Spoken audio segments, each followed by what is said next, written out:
Welcome to perform education. आज की इस वीडियो में मैं वेक्टर्स यूनिट का पहला प्रोग्रेस लेकर आई हूँ। सो हम आज की इस वीडियो में पहली प्रोग्रेस सॉल्व करेंगे। इसमें कुछ क्वेश्चंस हैं, उन क्वेश्चंस को हम इस वीडियो में कवर करेंगे।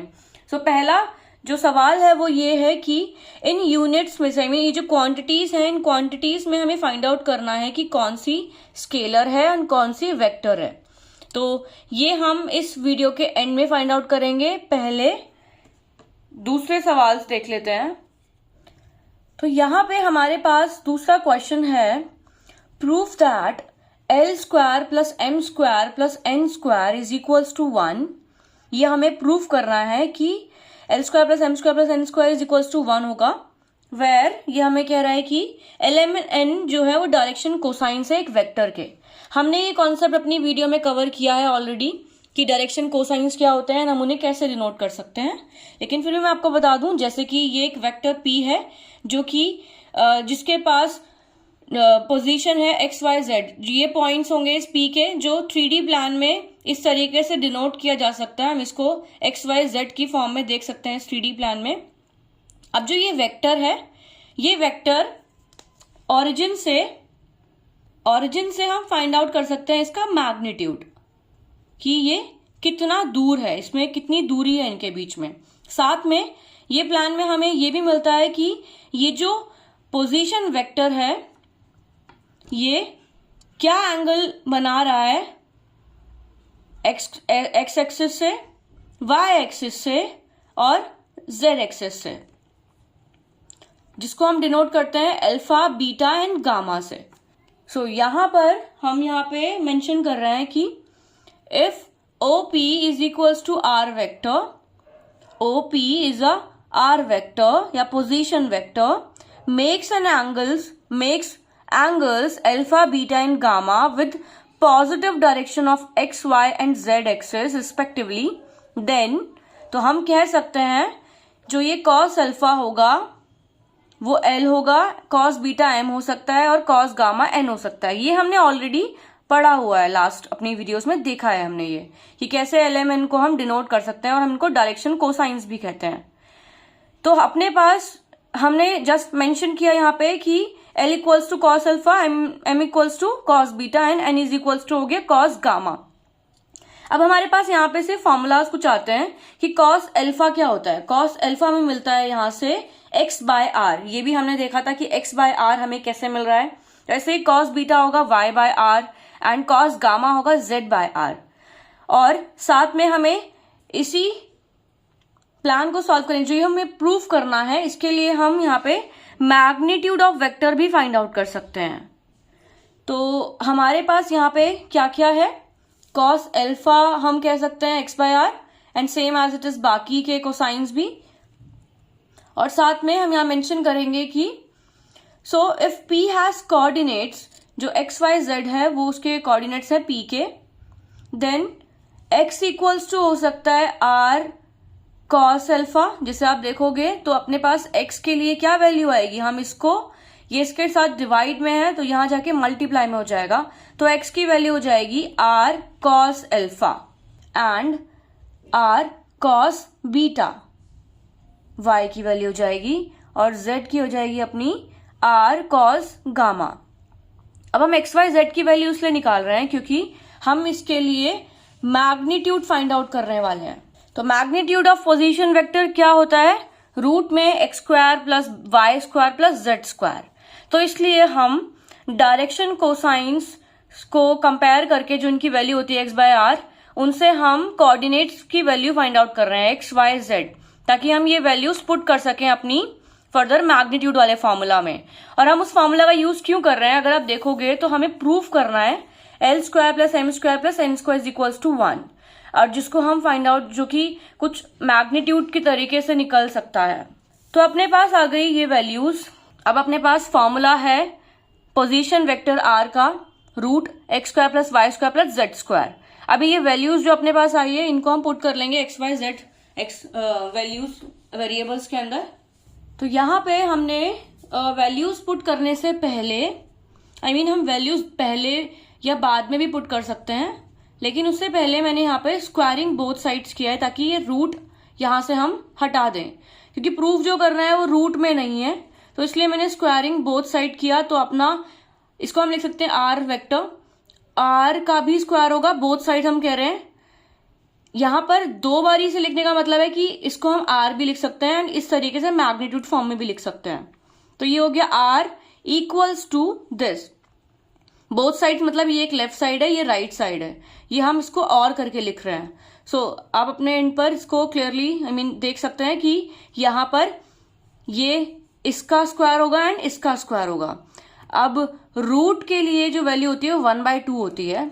मैं यहाँ पे आपको बताती हूँ, जैसे कि यहाँ पर अगर √2 है तो हम उसको कह सकते हैं 2 की पावर 1/2।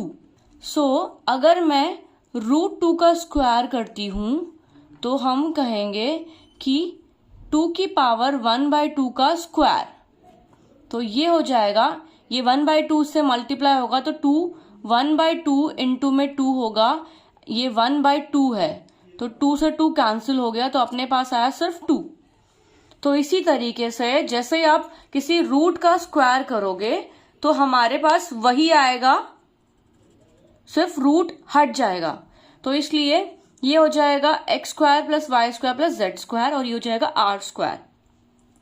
अब हमने इनमें x y z की वैल्यू पुट कर ली। वैल्यू पुट करने के बाद अपने पास आया r cos alpha, r cos beta. Square करना है तो जितनी वैल्यूज आपको अंदर अगर वो मल्टीप्लाई हो रही हैं तो हर एक का स्क्वायर होगा। अगर वो प्लस हो रही होती, जैसे r + cos अल्फा होता, तो उस केस में हम a + b का होल स्क्वायर वाला फॉर्मूला यूज करते हैं। लेकिन ये मल्टीप्लाई हो रहे हैं, r डॉट, या आप इसे मल्टीप्लाई कहेंगे cos अल्फा, तो हमें ये स्क्वायर इसमें भी यूज करना है एंड इसमें भी करना। तो ये हो जाएगा r² cos² alpha plus r² cos² beta plus r² cos² gamma. So इस तरीके से मैंने r² कॉमन ले लिया तीनों में से, क्योंकि वो कॉमन हो सकता है एंड हम उसको कॉमन ले सकते हैं। सो कॉमन लेने के बाद अपना अंदर आया cos² alpha plus cos² beta plus cos² gamma. And अब हम r को इधर लेके जाएंगे, ये यहाँ पर अभी इस पूरी इक्वेशन के साथ ये जो आपके पास फॉर्म आई है ये मल्टीप्लाई हो रहे हैं आपस में। तो जब मल्टीप्लाई हो रहे हैं, जब हम इसको राइट हैंड साइड लेकर जाएंगे तो वो डिवाइड होगा, तो इसलिए डिवाइड फॉर्म में हम इसको लिख लेंगे। r² से r² कैंसिल हुआ तो हमें मिला 1। अब हमने पहले ही इसको एज्यूम किया था कि cos² alpha, cos² beta and cos² gamma. हम cos अल्फा को लिख सकते हैं l, तो हो जाएगा l²। cos बीटा को लिख सकते हैं m, तो हो जाएगा m², and same as it is n²। So hence we have prove this कि l² + m² + n² = 1 होता है। तो ऐसे हमने फाइंड आउट किया सेकेंड क्वेश्चन का सॉल्यूशन। अब हम थर्ड क्वेश्चन देखते हैं।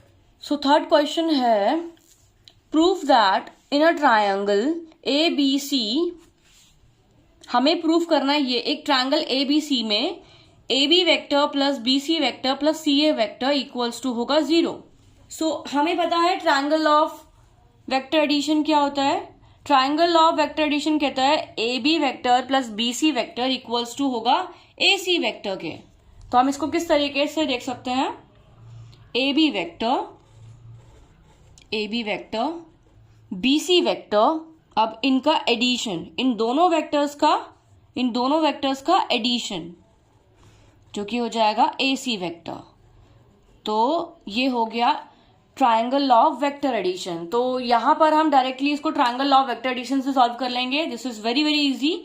यहां पर हमें सिर्फ मेंशन करना है कि ये ट्रायंगल ऑफ वेक्टर एडिशन होता है एंड उसके बाद जो ये CA है, वैसे आइडली अपने पास वेक्टर एडिशन से AC मिलता है अपने को, तो ये AC नेगेटिव ऑफ CA लिखा जा सकता है।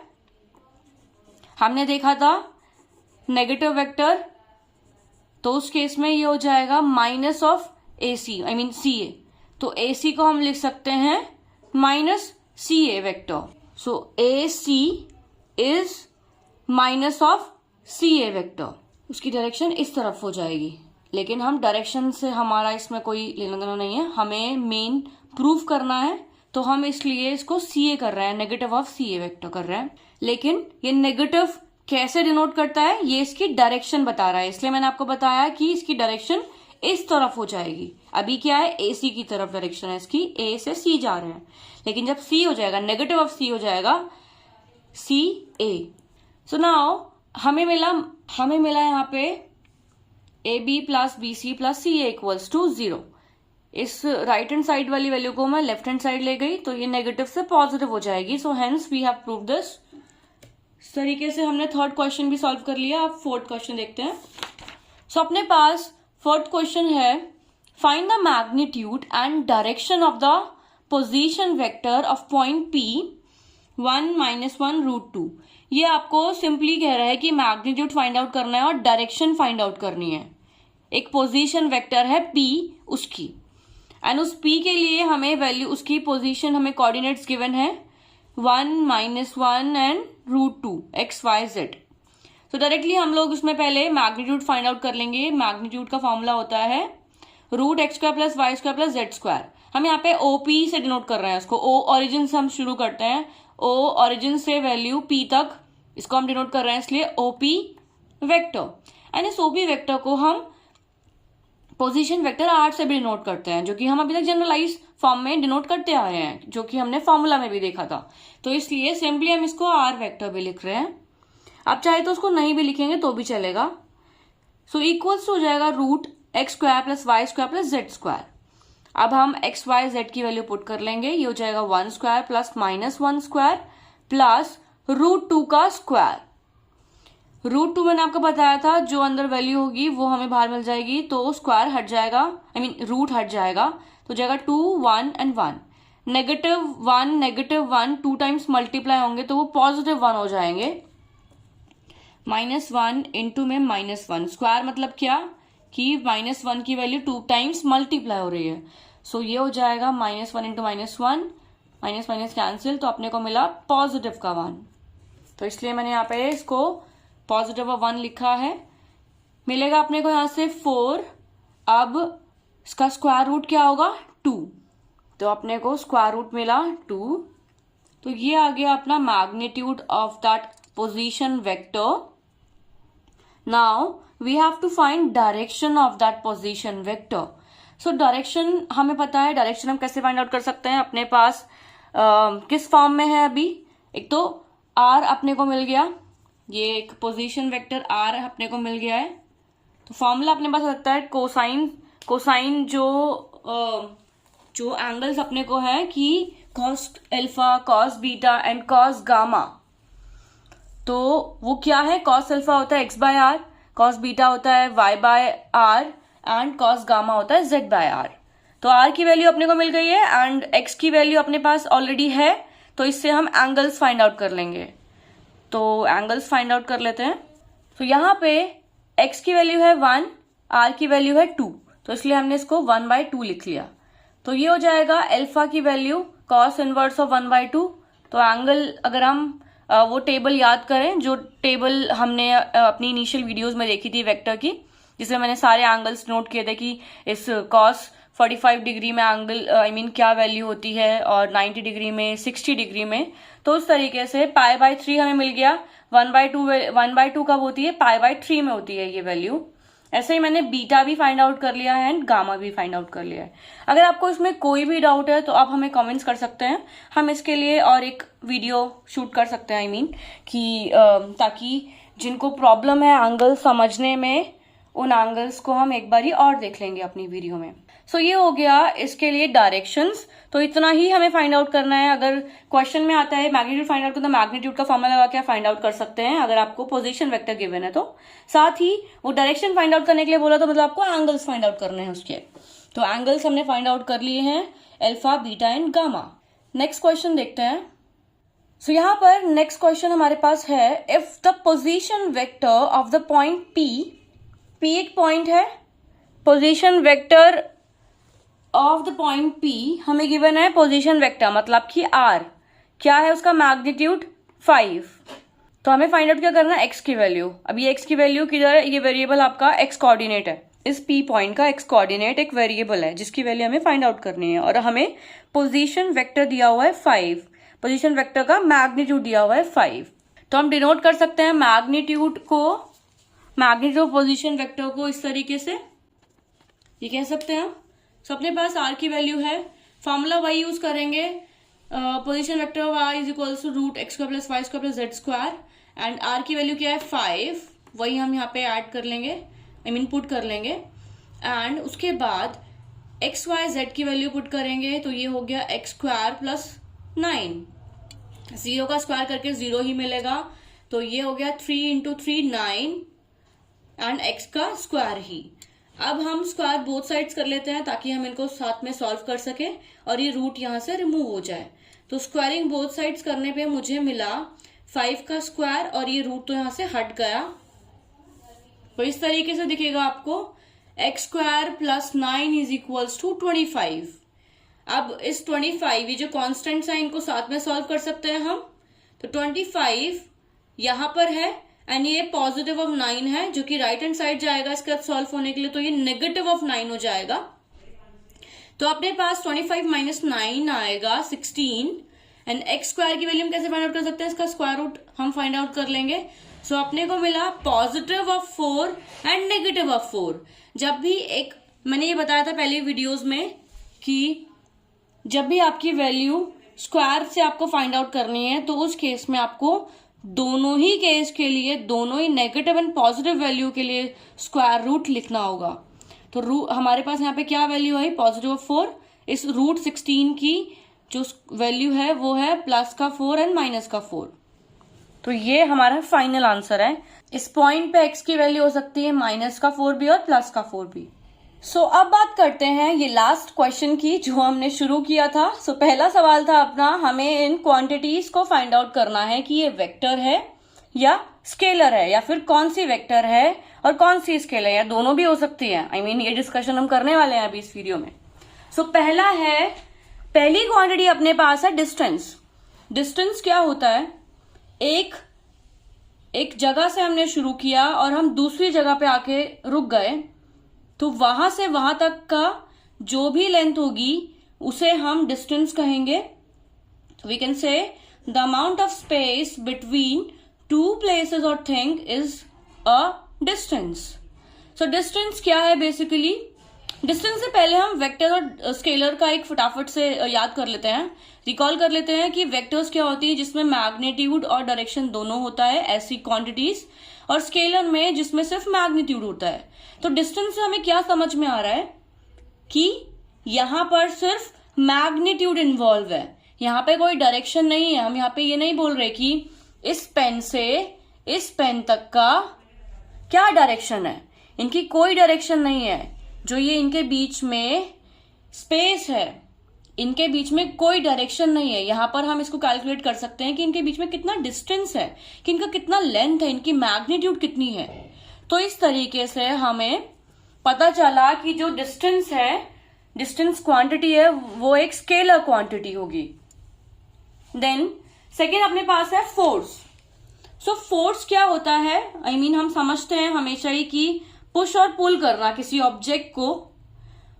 अगर मैंने किसी ऑब्जेक्ट को धक्का दिया, जैसे इसको अगर मैं इस तरीके से धक्का दूं, पुश करूं मैं इसे, तो ये ऑब्जेक्ट इधर से इधर चला गया, मतलब इसकी डायरेक्शन चेंज हुई।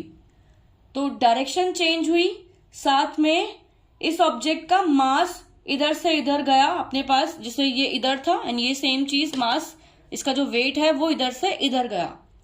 तो यहाँ पर क्या क्या इन्वॉल्व है, इस ऑब्जेक्ट का मास भी इन्वॉल्व है और साथ में हम यहाँ पे डायरेक्शन की बात भी कर रहे हैं। तो फोर्स की अगर मैं एक साइंटिफिक डेफिनेशन की बात करूं तो द पुश और pull on an object with mass causes it to change its velocity।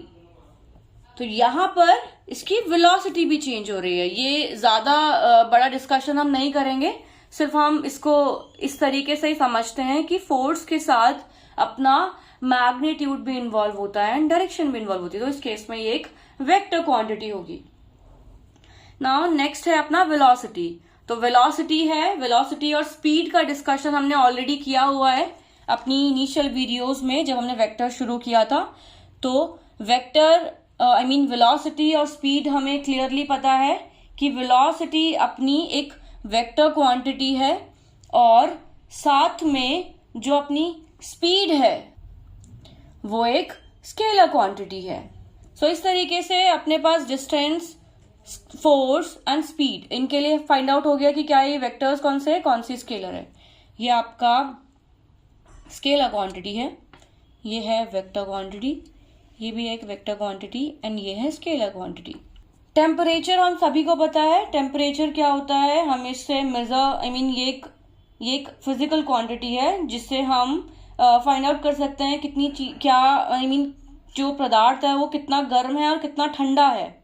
तो ये एक क्वांटिटी है जिसको हम मैग्नीट्यूड वाइज देखते हैं, कभी हम डायरेक्शन की बात नहीं करते हैं। हमने कभी नहीं सुना कि टेम्परेचर इस रूम का जो टेम्परेचर है उसकी क्या डायरेक्शन है। इट्स नॉट ये चीज पॉसिबल नहीं है सोचना भी। तो हम यहाँ पर जो टेम्परेचर को जो हम यूज करते आए हैं वो हम माप रहे हैं कि कोई ऑब्जेक्ट या कोई स्पेस कितना ठंडा है या कितना गर्म है, तो वो हो जाएगा टेम्परेचर।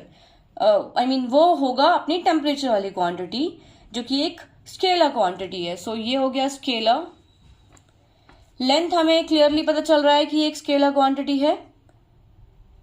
एक्सेलरेशन हमें पता है ये एक वेक्टर क्वांटिटी है एंड वर्क डन भी हमारी एक स्केलर क्वांटिटी है। ठीक है, सो अभी हमने इसे जो भी हमने नहीं देखे अभी तक, ये इधर है इसके लिए। अगर आपको कोई भी डाउट है किसी भी क्वांटिटी को लेके तो आप हमें कमेंट कर सकते हैं एंड अब चाहते हैं कि हम उस पर और डिस्कशन करें। सो उस डिस्कशन के लिए भी हम वीडियो एक आपके पास लेके आ सकते हैं ताकि हम और अच्छे तरीके से समझ पाएं कि कौन सी क्वांटिटीज वेक्टर्स होती है और स्केलर्स होती है। सो आज की वीडियो में इतना ही। हमने अपने वेक्टर्स की पहली प्रोग्रेस कंप्लीट कर ली है। अब हम आगे के नए कॉन्सेप्ट शुरू करने वाले हैं। हमारी वीडियोस का थोड़ा तरीका हम चेंज करने की सोच रहे हैं एंड आप लोगों ने कमेंट किया था कि मैं क्यों सिर्फ लिखकर ही वीडियोस पहले ही क्यों आंसर्स लिख लेती हूँ। एक्चुअली ये करना थोड़ा सा इजी हो जाता है।